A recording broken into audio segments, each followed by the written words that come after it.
அது என்ன இந்து அறநிலைத்துறை? அதுக்கு என்னையா அர்த்தம்? அழிங்கயா, அழிங்க, மூடுங்க. திருப்பரங்குன்றம் இஷ்யூ தமிழ்நாடு முழுக்க ஒரு நிறைய பேர் மத்தியில பேசப்படுது. உண்மையில மதுரையில என்ன நடக்குது மேடம்? அதாவது இன்னைக்கு நம்ம மரியாதைக்குரிய அரங்கேட்ட நிலைத்துறை அமைச்சர் இருக்காரே காயின் பாபு அவர்கள், திரு சேகர் பாபு காயின் பாபு அவர்கள், ஏயா உண்டியல்ல காயின் விழுந்தா கூட அத பீச்சாங்கைய வச்சு கை விட்டு எடுக்கிற காயின் பாபு அவர்கள் இன்னைக்கு அதுக்கு கூட வெக்கமே இல்லாம சாமி காசுல கூட கைய வைக்கிற காயின் பாபு அவர்கள் இதுக்கு என்ன பதில் சொல்றாருன்ற முதல்ல நீங்க உங்க துறை இல்லாம மத்த துறையில எல்லாம் போயிட்டு தூய்மை பணியாளர்கள் விஷயத்துல மூக்க நுழைக்கிறீங்க, வேண்டாத விஷயத்துல மூக்க நுழைக்கிறீங்க, வேணுங்கிற விஷயத்துல உங்க துறையோட விஷயத்துல நீ ஏன் இன்னும் பதில் சொல்ல?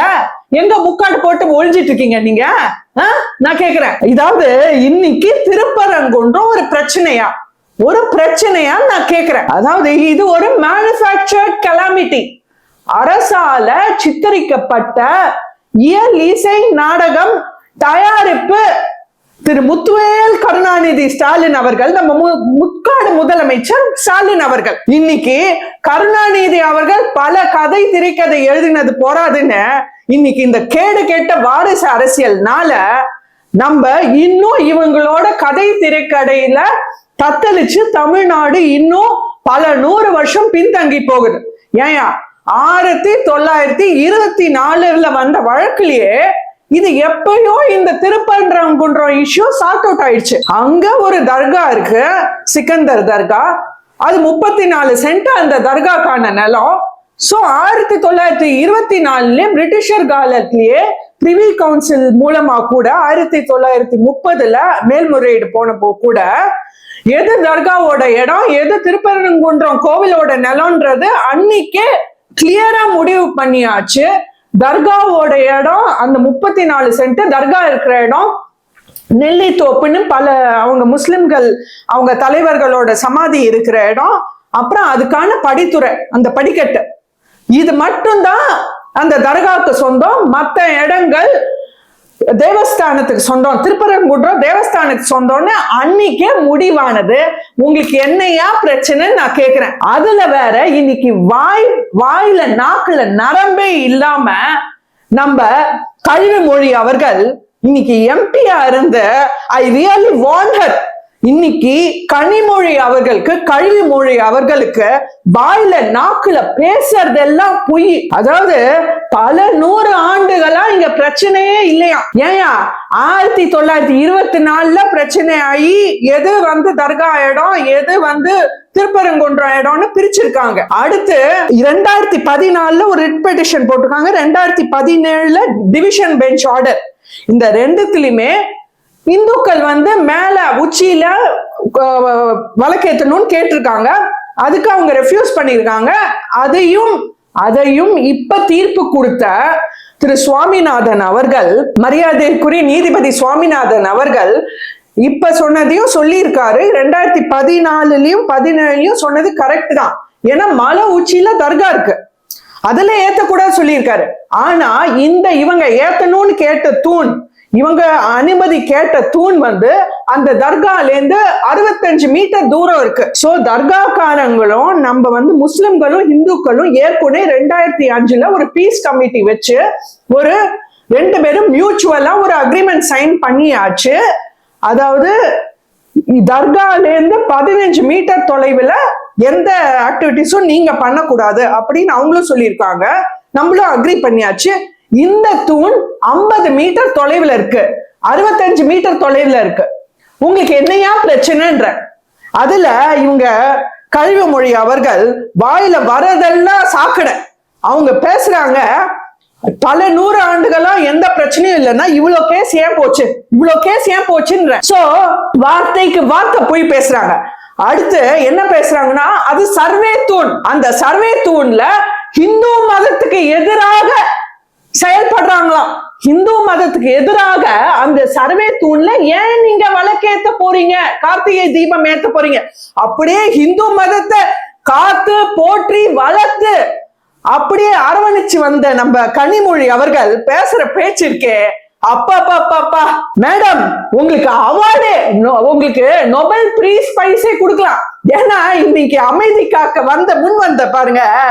அதாவது ஏமா நான் கேக்குறேன், அது கோவிலோட இடம், தேவஸ்தானத்தோட இடம். அது நீங்க சர்வே தூண்னு சொல்லுங்க, இல்ல வெறும் கல்லுன்னு சொல்லுங்க, இல்ல வெங்காயம்னு சொல்லிட்டு போங்க. அங்க அவங்க தேவஸ்தான ஆட்கள், கோவில் ஆட்கள் ஏதாவது பண்ணிட்டு போறாங்க, உங்களுக்கு என்னமா பிரச்சனை? அவங்க அங்க தீபம் ஏத்த போறாங்க, கார்த்திகை தீபம் அன்னைக்கு. அதுக்கு போலீஸ் ஏன் அனுப்புறீங்க? தமிழ்நாட்டு போலீஸ்க்கு அங்க என்ன வேலைன்னு நான் கேக்குறேன். இன்னைக்கு மக்களோட நிஜமான பிரச்சனைகளுக்கு நிக்க தெரியாத போலீஸ் இங்க வேண்டாத ஒரு சாதாரண பாமர மக்கள், தமிழனின் பண்பான, தமிழனின் மரபான ஒரு கார்த்திகை தீபம் அன்னைக்கு ஒரு முருகனோட 6 படை வீடுல ஒரு முக்கியமான ஒரு முதல் படை வீடான திருப்பரங்குன்றத்துல கார்த்திகை தீபம் ஏத்த போனா உங்களுக்கு என்ன பிரச்சனை? இதுல ஏன் ஒரு அரசியல் ஆதாயம் தேடுறீங்க? தமிழனோட மரபுல, தமிழனோட கலாச்சாரத்தை சீரழிச்சுட்டு அப்படி உங்களுக்கு அரசியல் ஆதாயம் தேவையான இதுல நாக்குல நரம்பே இல்லாம இந்த டிஆர் பாலு அவர்கள், அதாவது இன்னைக்கு இந்த துரோக மாடல் ஆட்சியில, இந்த துஷ்டர்கள் மாடல் ஆட்சியில இன்னைக்கு அவன் பல ஆயிரம் கோடி ஊழல் பண்ணிட்டு பல ஆயிரம் கோடி மக்களோட வரி பணத்தை வாழ்வாதாரத்துல பயத்துல அடிச்சுட்டு அவன் உள்ள இருக்கிற வேண்டியெல்லாம் வெளியில திரிறான். இவங்க எல்லாம் போய் சட்டமன்றத்துல பேசுறதுக்கு இவனுக்கு என்ன அதிகாரம் இருக்கு? டிஆர் பாலு அவர்களுக்கு 10,000 கோடி ஊழல் பண்ணிட்டு 10,000 கோடி மக்களோட வயத்துல, தமிழனோட வயத்துல அடிச்சுட்டு நீ என்னையா பேச வர?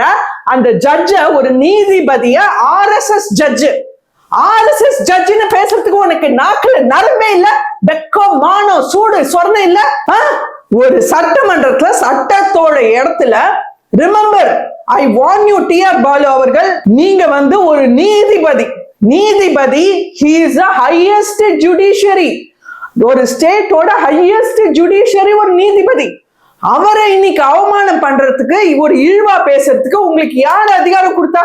இதுக்கு நீங்க பகிரங்கமா மன்னிப்பு கேட்கணும். அதாவது இன்னைக்கு இதுல யாரெல்லாம் மோடிஜிய இன்னைக்கு உலகமே திரும்பி பார்க்கிற அளவுக்கு ரஷ்ய பிரதமர் புட்டின் அவர்கள் இந்தியா வருகை தந்திருக்கார். 2 நாள் ஒரு நாட்டோட பிரதமர், he is one of the biggest leaders in the world.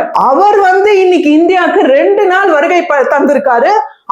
அதாவது they have signed so much MOUs, எவ்வளவு மெமராண்டம் ஆஃப் அண்டர்ஸ்டாண்டிங் நேத்து சைன் பண்ணிருக்காங்க, கிட்டத்தட்ட 17 MOU சைன் பண்ணிருக்காங்க. 2030க்குள்ள 9 லட்சம் கோடி ஏற்றுமதி மோடிஜி அவர்கள் இந்தியாவில இருந்து ரஷ்யாவுக்கு வாங்கி கொடுத்திருக்காரு. இந்தியாவுக்கு 9 லட்சம் கோடி. இவ்வளோ பண்ண ஒரு மோடிஜி அவர்களுக்கு இன்னைக்கு அந்த மாதிரி அதாவது இந்தியாவை 11வது இடத்துல இருந்து 4வது இடத்து பொருளாதார வளர்ச்சி உலகம் முழுக்க இன்னைக்கு இந்தியா 4வது இடமா இருக்கு.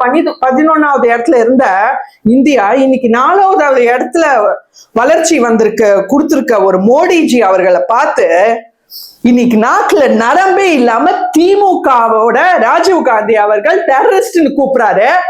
அவருக்கு போலீஸ் போகல. அங்க இருந்த போலீஸ்லாம் என்ன தூங்கிட்டு இருந்தீங்களா?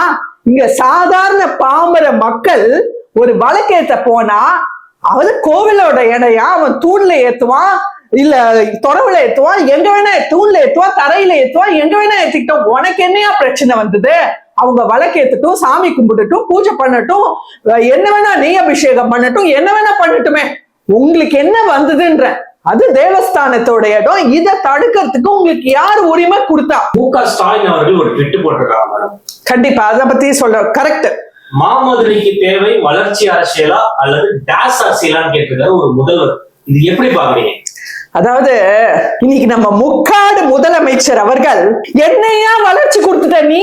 டாஷ் முதலமைச்சர், என்னையா டாஷ் அரசியல்? என்ன டாஷ் அரசியல்? இன்னைக்கு இத பகிரங்கமா கண்டிக்கணும். ஒரு முதலமைச்சர் அவர்கள் போடுற ட்வீட் இது. அதாவது ஒரு முதலமைச்சர் அவர்கள் வெக்கமான சூடு சொர்ணன்னா என்னன்னே தெரியாதவர் இன்னைக்கு நீங்க போடுற ட்வீட்டா சார் இது?